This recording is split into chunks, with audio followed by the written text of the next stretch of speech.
Good morning students. Class आज हम पढ़ेंगे क्लास 7th के सेकंड चैप्टर, और ये हमारे सेकंड चैप्टर की वीडियो नंबर है 3rd। फर्स्ट और सेकंड वीडियो में देखा जो हमारे लेखक हैं वो साइकिल सीखते हैं, उन्हें साइकिल सीखने का शौक़ होता है, तो वो किस किस तरीके से साइकिल सीखते हैं। तब हम अपने कंटिन्यू करेंगे चैप्टर 3rd वीडियो में। जब हमें विश्वास हो गया कि इसमें कोई धोखा नहीं है, तब हमने फ़ीस के रुपए लाकर उस्ताद को भेंट कर दिए।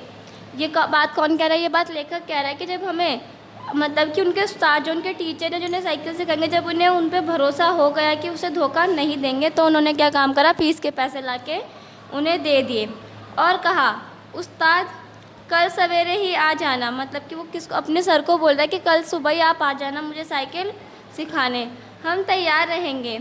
हमने इस काम के लिए कपड़े भी बनवा लिए हैं और अगर गिर पड़े तो चोट पर लगाने के लिए जब्बक भी खरीद लिया है। ये बात लेखक कह रहे हैं उस्ताद से कि आप कल सुबह हमें साइकिल सिखाने आ जाना, हमने कपड़े भी मतलब कि बनवा लिए हैं और अगर हमें चोट लगेगी तो हमने उसका भी उपाय कर लिया है। हाँ, हमारे पड़ोस में जो मिस्त्री रहता है उसे साइकिल भी मांग ली है। एक बात कहना भूल गए, नंगे पाँव भागे और उन्हें बाजार में जा पकड़ा। लेखक नंगे पैर भागे और उन्हें बाजार में पकड़ लिया। वे हैरान थे। हमने हाफते हाफते कहा उस्ताद हमारे शहर के पास नहीं सीखेंगे, लारिस बाग में जो मैदान है वहाँ एक तो भूमि नरम है, चोट कम लगती है, दूसरा वहाँ कोई देखता नहीं है। ये बात लेखक कह रहे हैं कि हम अपने शहर में नहीं सीखेंगे, उनके गांव के पास ही कोई मैदान है वहाँ पर सीखेंगे।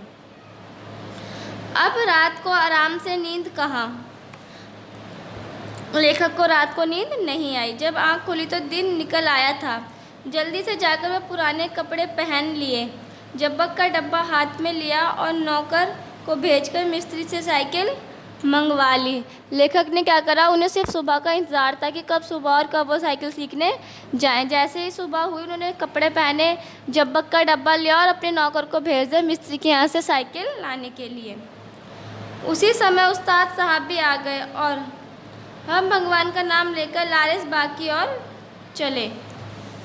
उस्ताद आ गए तो वो दोनों ही क्या करने लगे, मैदान की तरफ चलने लगे। अभी घर से ही निकले ही थे कि बिल्ली रास्ता काट गई और एक लड़के ने छींक दिया। जैसे ही वो घर से निकले तभी एक बिल्ली ने रास्ता काट दिया और एक लड़के ने छींक दिया। क्या कहें, हमें कितना क्रोध आया उस नामुराद बिल्ली पर और उस शैतान लड़के पर। वो क्या, लेखक कह रहे हैं कि जब उन्होंने ऐसा किया तो हमें उनके ऊपर बहुत गुस्सा आया, मगर क्या कहते, दांत पीस कर रह गए। एक बार फिर भगवान का नाम लिए और आगे बढ़े, पर बाजार में पहुंचकर देखा तो हर आदमी जो हमारी तरफ देखता है मुस्कुराता है।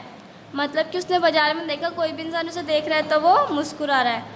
अब हैरान थे कि बात क्या है। लेखक बोल रहे हैं कि हम हैरान हो गए कि ऐसी क्या बात है जो हमें सब देखकर हंस रहे हैं। हमने देखा कि जल्दी और घबराहट में पजामा और अचानक दोनों उल्टे पहन लिए हैं। उसने देखा कि लोग उस पर क्यों हंस रहे हैं, कि उसने पजामा और अचकन मतलब कि कुर्ता दोनों ही उल्टे पहन लिए हैं और लोग इसी पर हंस रहे हैं। सिर मुंडाते ही ओले पड़े। मतलब कि बात लेखक ने एक कहावत बोली है कि जैसी मतलब कि हम पर मुसीबत आई और मुसीबत आने लगी। हमने उस्ताद से माफ़ी मांगी और घर लौट आए।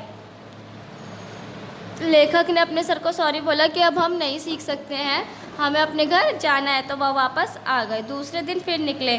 रास्ते में उस्ताद साहब बोले, मैं एक गिलास लस्सी पी लूँ, जरा आप साइकिल को थामिए। लेखक के उस्ताद ने बोला, उसके टीचर ने बोला कि हम लस्सी पी लेते, जरा आप साइकिल को थामिए। उस्ताद साहब लस्सी पीने लगे तो हमने साइकिल के पुर्जे की ऊपर नीचे की परीक्षा शुरू कर दी। फिर कुछ जी में आया कि उसका हैंडल पकड़कर जरा चलाने लगे। लेखक ने साइकिल चलाने की कोशिश करी, मगर 2 ही कदम गए होंगे ऐसा मालूम हुआ जैसे साइकिल हमारे सीने पर चढ़ी आती है। जैसे वो साइकिल चला रहे थे उन्हें लगा कि कहीं साइकिल हमारे सीने पे ना चढ़ जाए।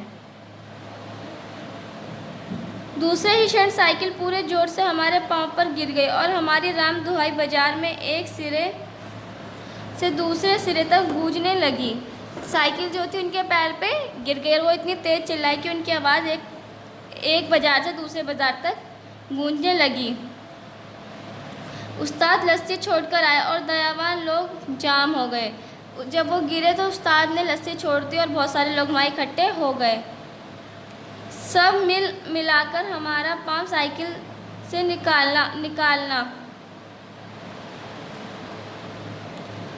सभी लोगों ने लेखक का पैर साइकिल से निकाला। चोट तो नहीं आई जरा, सब पूछने लगे चोट तो नहीं आई, जरा 2-4 कदम चलिए नहीं तो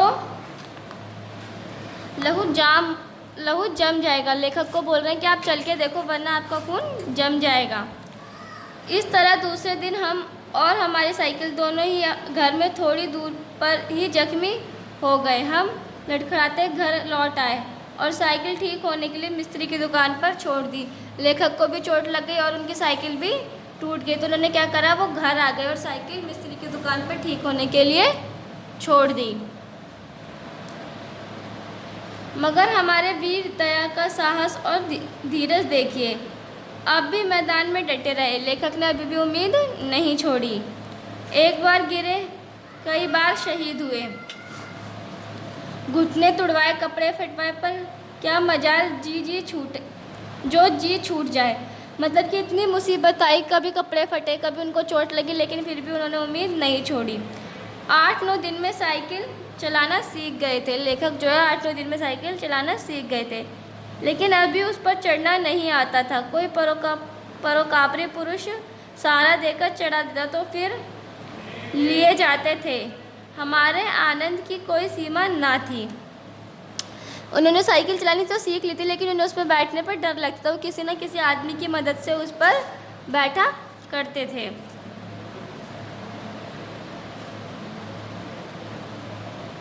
सोचते थे मार लिया मैदान हमने, 2-4 दिन में पूरे मास्टर बन जाएंगे। इसके बाद प्रोफेसर, फिर ट्रेनिंग, कॉलेज और 300-400 रुपये मासिक। तिवारी जी देखेंगे और ईर्ष्या से जलेंगे। लेखक यहाँ पे सोचते हैं कि अब जब हमने इतनी सीख ली तो 2-3 दिन में हम परफेक्ट हो जाएंगे और तिवारी जी उसे देखकर जलने लगेंगे। तो स्टूडेंट, ये चैप्टर हमारा यहीं पे फिनिश हुई, ये वीडियो हमारी यहीं पे फिनिश होती है। आगे चैप्टर कंटिन्यू करेंगे नेक्स्ट वीडियो में।